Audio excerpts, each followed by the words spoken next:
Hey guys, what is up? It's Dusty here, and welcome back to another episode of the Daily Crypto News. And today, I got you guys for a lot of news. We have a ton of different stories from different sides, ranging from Shiba Inu to Luna to a little bit of everything, with a lot of regulatory talk and just some stuff that you really might want to know, even some stuff about China Bitcoin, more specifically China Bitcoin mining. Having said that, the first article is most likely also the most exciting. It reads, South Korea launches an emergency investigation into the collapse of Luna and UST. It was posted about 50 minutes ago, but by the time you're watching this video, it's most likely already a little bit.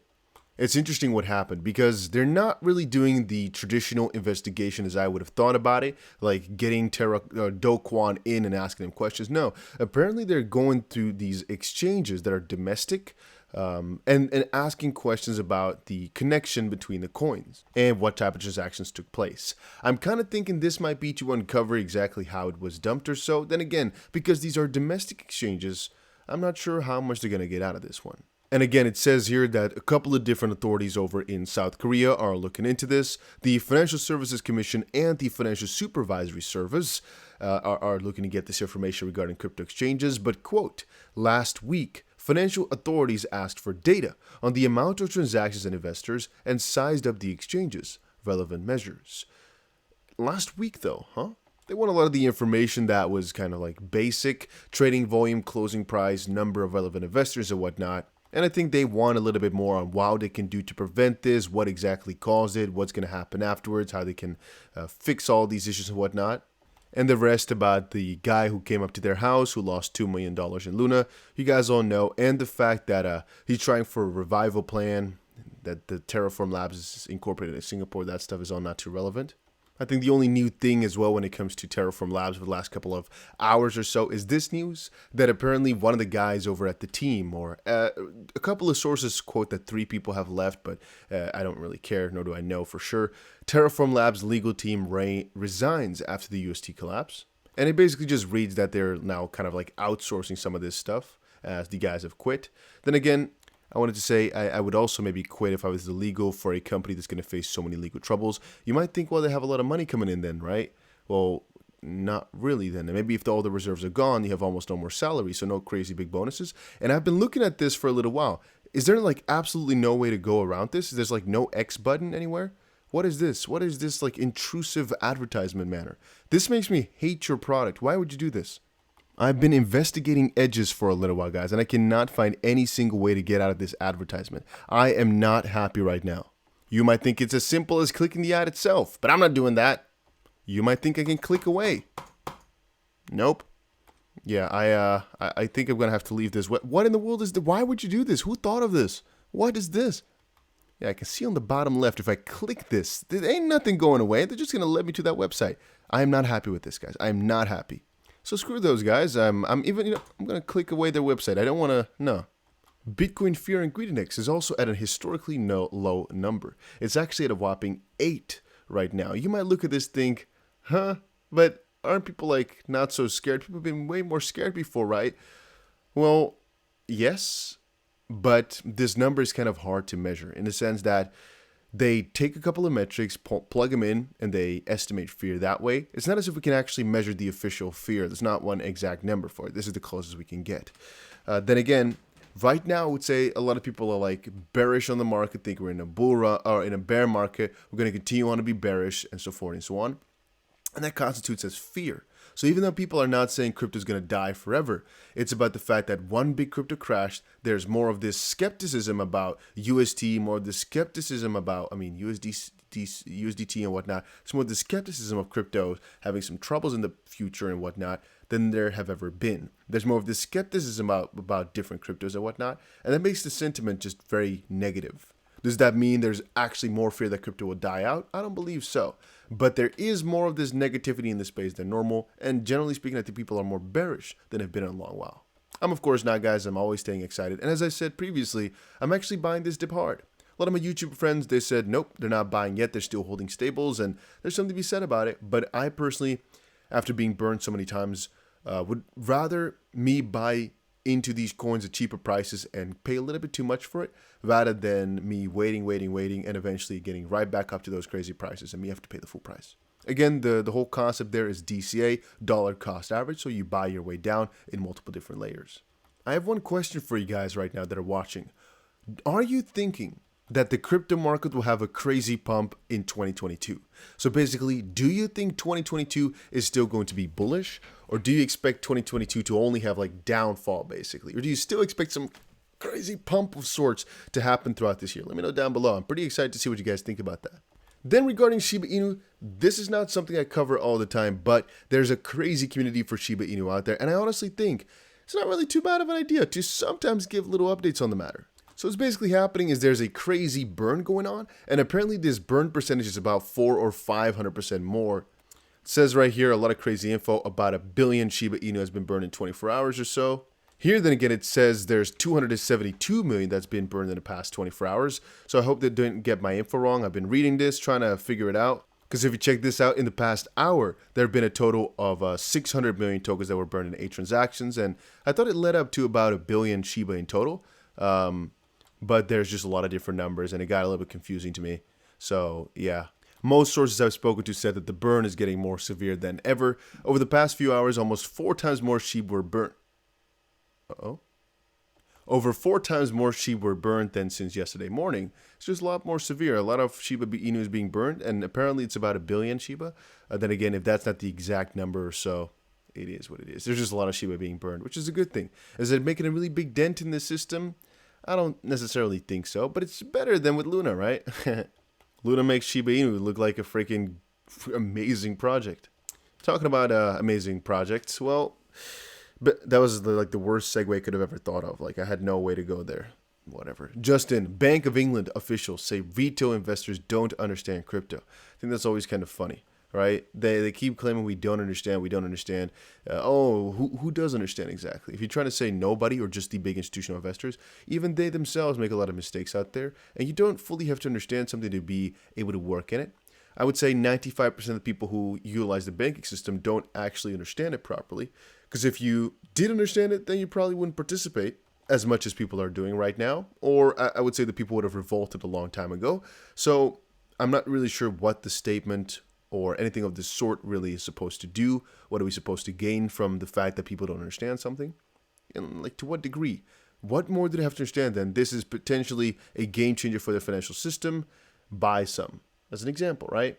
I would say that's also with the bank. It's like, well, you can use this to store your money. What exactly we do with your money, you probably don't understand. How exactly it works, these transactions and whatnot, you don't have to understand anything about that, right? I mean, do you really understand how an electronic payment transaction works for a bank? Most likely not. You know the number to send it to, sure, but how it actually works?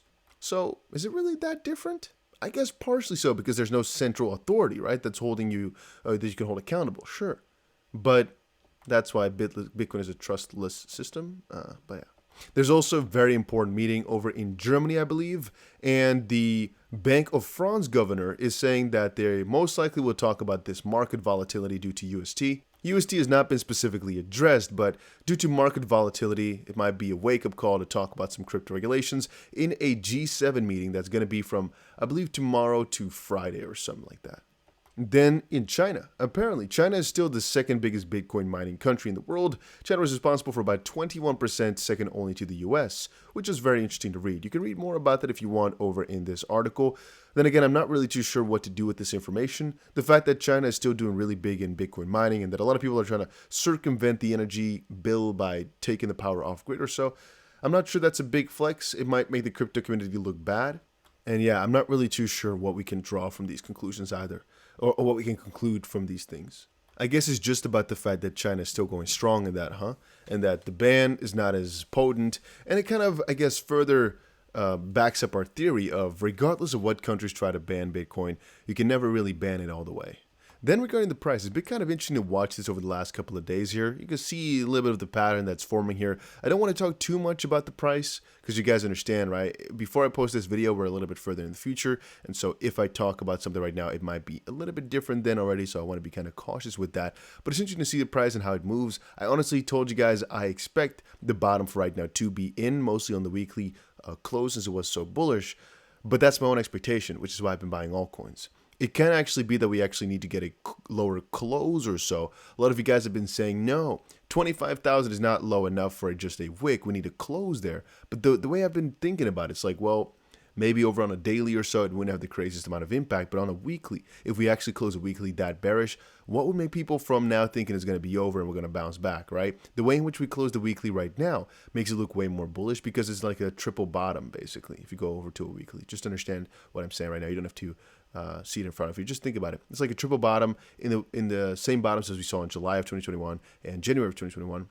And I think that's a lot more bullish, to kind of bounce back from that level since there's a lot of demand in that area. If we go lower, then it's critically broken through and closed through. So there's confirmation that, it couldn't hold up, basically. Then again, right now, I think the price is kind of holding up nicely because people are indecisive about the Luna situation and everything happening in the crypto space. Hence, the fear is also so crazy high because people are indecisive. Couple small pieces, breaking news. South Korean politician apparently called for Dogecoin to attend a hearing on Terra USD and Luna collapse. So basically attend a hearing because this stuff collapsed over in Korea. Interesting. ApeCoin apparently is in talks to migrate to Avalanche or Flow, and there'll be a very important vote concluding tomorrow, the 18th. On that same note, the Luna quote vote is also going to be somewhere throughout the next couple of hours or so, because it's going to be the 18th as well. And also one fun thing to talk about regarding all this fear. I, for some reason, accidentally skipped this article till the end. I wanted to talk about it earlier. I have another one piece, though, after this. Crypto funds see here's highest inflows as Bitcoin investors buy into price weakness. Just know that regardless of what you're seeing on the interwebs, that a lot of these bigger fish they're buying, it doesn't really matter what you see posted on there. It might say, oh, bills are losing confidence, oh, fear this, fear that. No, the majority of people who've been around the space for a little while, they understand these are not the times to be really fearful. The lower the price goes, and Bitcoin right now is at like half the price of what it was a couple months ago, this is when you add up. This is when you stack up. This is when you buy. They know that. And a lot of these articles, they make you scared or whatnot. But yeah, don't just trust me, though. Look it up for yourself. But I think it's also pretty easy to understand that in times of great fear is when the bigger players that are seasoned veterans, basically, that understand the emotions from people, start buying. And when the weaker guys, the not so seasoned veterans, start selling. Last fun fact of the day is what the guy behind Dogecoin said.